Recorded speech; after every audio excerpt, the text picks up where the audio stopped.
With gasoline, food and prescription drug prices soaring, it's no wonder the biggest inflation crisis for 40 years has eclipsed just about every other domestic issue in the US. But there's another critical problem the Biden administration is trying to solve as it attempts to lower drug prices with a new spending program.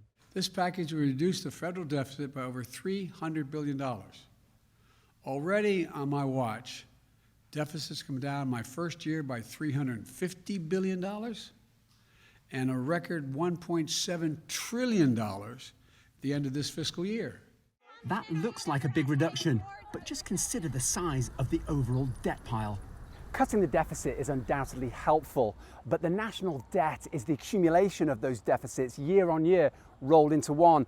And the US government's own budget watchdog estimates that by 2052, that total debt load will be an eye-watering 185% of gross domestic product. In other words, the US living far beyond its means.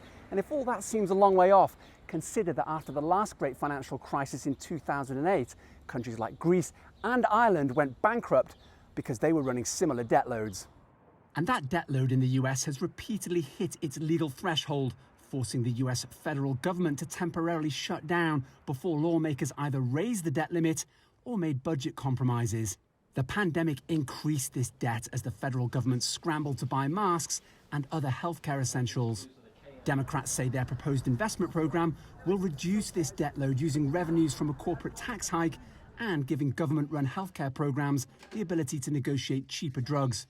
But their Republican opponents think this kind of spending on top of a huge infrastructure investment program will merely exacerbate the inflation crisis. 90 million American households say they're having a hard time meeting expenses. And yet some experts say this rampant inflation has a silver lining. While it can increase deficits, price rises can equally reduce the value of the total debt. Owen, Fairclough, CGTN, Washington.